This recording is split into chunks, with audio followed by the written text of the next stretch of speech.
आज वर्षास कुकिंग स्टुडिओमध्ये मार्केटमध्ये मिळतो तसा सॉफ्ट आणि जाळीदार ढोकळा कसा बनवायचा आहे त्याची रेसिपी बघणार आहोत।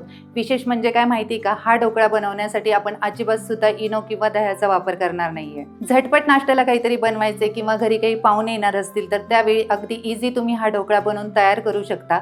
सोबतीला 5 मिनिटात तयार होणारी हिरवी चटणी कशी बनवायची तेही आपण बघणार आहोत। त्यामुळे व्हिडिओ स्किप न करता शेवटपर्यंत नक्की बघा आणि तुम्ही माझ्या चॅनलवरती नवीन असाल तर चॅनलला नक्की सबस्क्राइब करा। Hello, welcome to the Varsha's cooking studio. मी वर्षा। पदार्थ बनवणं, पदार्थ खाऊ घालणं आणि तो पदार्थ आपल्या नावाने ओळखला जावं याचंच कॉम्बिनेशन म्हणजेच द वर्षास कुकिंग स्टुडिओ।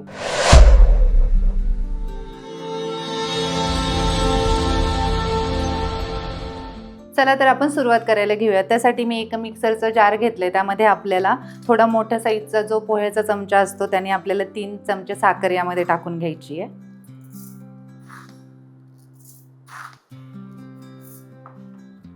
त्याच चमच्याने आपल्याला 2 चमचे पाणी पण टाकून घ्यायचंय आणि त्याच चमच्याने आपल्याला 2 चमचे तेल पण टाकून घ्यायचंय।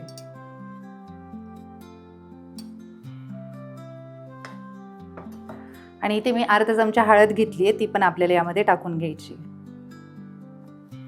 आता हे पहिले आपल्याला मिक्सरच्या भांड्यामध्ये वाटून घ्यायचं। साखर थोडीशी मेल्ट झाली की मग बाकीचं साहित्य आपण यामध्ये टाकून घेणार आहे। या पद्धतीने हे मिश्रण बनवून झालं की आपल्याला यामध्ये आता बेसन पीठ ऍड करायचे। त्यासाठी मी घरातली जी नॉर्मल आपली वाटी असते ती थोडीशी दाबून 1 वाटी बेसन घेणार आहे आणि ते यामध्ये टाकून घेणार आहे।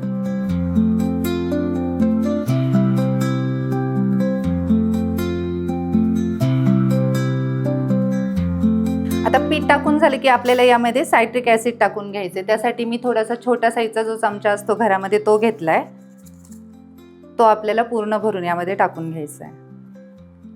आणि त्यासोबत याच चमच्याने आपल्याला 1 चमचा मीठ पण टाकून घ्यायचंय। आता जी पिठाची वाटी होती आपली त्याच वाटीने आपल्याला अर्धी ते पाऊण वाटी पाणी आपल्याला या मिश्रणात टाकून घ्यायचंय। पाणी टाकून झालं की थोडासा हिंग टाकून घ्यायचा आणि आपल्याला हे मिश्रण आता पुन्हा एकदा वाटून घ्यायचंय। आता अशा पद्धतीने आपलं मिश्रण बनवून तयार झालंय। आता आपल्याला यामध्ये सोडा टाकून घ्यायचा आहे, पण त्या अगोदर ज्या भांड्यात आपल्याला ढोकळा बनवायला घ्यायचा आहे ते भांडं आपल्याला तयार करायला घ्यायचंय। त्यासाठी मी इथे एक कढई गरम करायला ठेवली, त्यामध्ये एक रिंग ठेवली आहे। तुम्ही या ठिकाणी प्लेट ठेवली तरी चालेल। आता यामध्ये आपल्याला पाणी टाकून घ्यायचंय।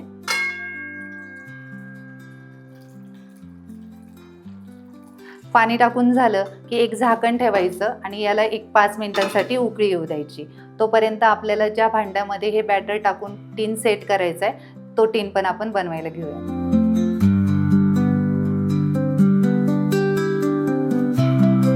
ज्या भांड्यामध्ये आपल्याला ढोकळा बनवायला घ्यायचंय ते भांडं पण आपलं तयार करून झालंय। इकडे पाणी पण उकळून झालंय। आता आपल्याला ह्या बॅटरमध्ये सोडा टाकून घ्यायचा आहे। सोडा टाकताना इथे जो छोटा साईजचा चमचा होता तो पाऊण चमचा सोडा मी घेतलाय। सोडा टाकून झाला की यामध्ये आपल्याला 2 चमचे सोड्यावरती पाणी टाकून घ्यायचं, म्हणजे सोडा चांगला ऍक्टिव्ह होतो। पाणी टाकून झालं की पुन्हा आपल्याला हे बॅटर अगदी 30 सेकंदासाठी फक्त मिक्सरमध्ये फिरून घ्यायचंय। आता 30 सेकंदानंतर आपलं बॅटर असं बनवून तयार झालंय। आता आपल्याला हे तयार झालेल्या टीनमध्ये काढून घ्यायचं आणि आपल्याला हे स्टीम करण्यासाठी ठेवून द्यायचं।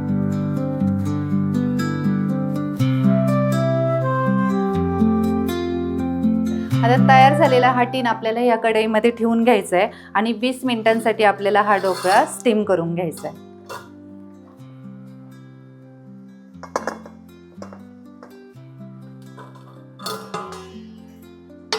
झाकण ठेवून घ्यायचं आणि 20 मिनिटांसाठी आपल्याला हे असंच ठेवून द्यायचंय। 20 मिनिटं झाली तर आपला ढोकळा कसा तयार झाला ते चेक करून बघूयात।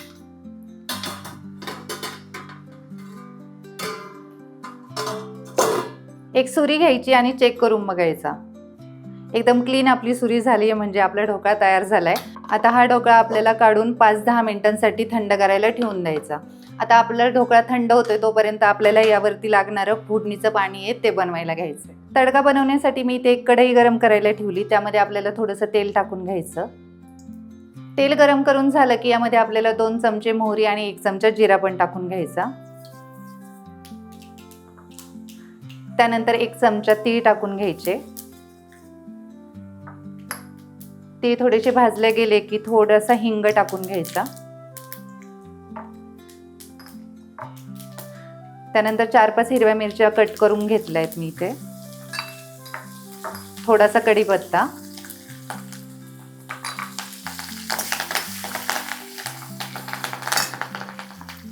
आणि 1 कपभर पाणी याच्यामध्ये टाकून घ्यायचं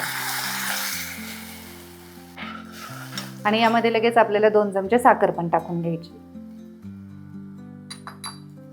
आता याला एक उकळी येऊ द्यायची.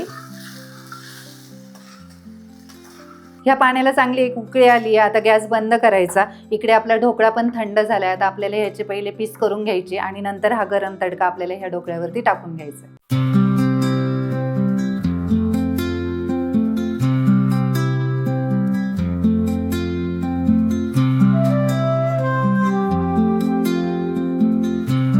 बघा किती सॉफ्ट आणि जाळीदार झालाय आपला ढोकळा. बघा मी प्रेस करते तरी पण तो खालनं वर येतोय. आता ह्या कट केलेल्या ढोकळ्यावरती हे तयार झालेले तडक्याचं पाणी टाकून घ्यायचं.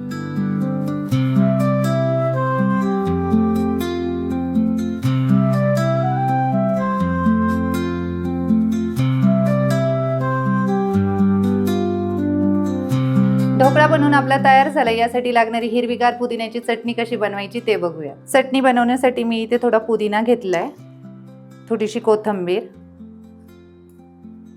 त्यानंतर हिरव्या मिरच्या घेतल्या थोड्याशा कट करून, जिरे अर्धा चमचा, अद्रक थोडंसं, त्यानंतर साखर घेतली आहे 2 चमचे, थोडंसं मीठ घेतलंय चवीनुसार. यामध्ये थोडेसे ढोकळ्याचे काप पण टाकून घ्यायचे आणि चटणी हिरवीगार राहण्यासाठी आपल्याला यामध्ये थोडेसे आईस क्यूब पण टाकून घ्यायचे आहेत. हे सगळं साहित्य यात टाकून झालं की यामध्ये थोडंसं पाणी ॲड करायचं आणि आपल्याला हे बारीक असं वाटून घ्यायचं. बघा हिरवीगार पुदिन्याची चटणी बनवून आपली तयार झाली.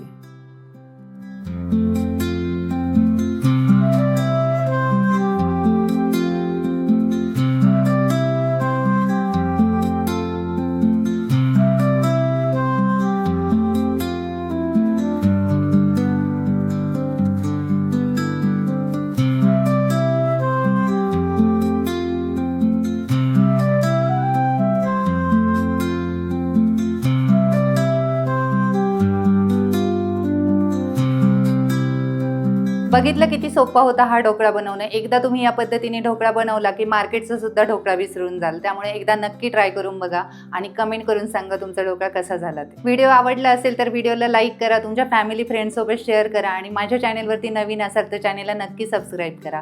पुन्हा भेटूयात अशाच नवीन रेसिपींसोबत. तोपर्यंत धन्यवाद.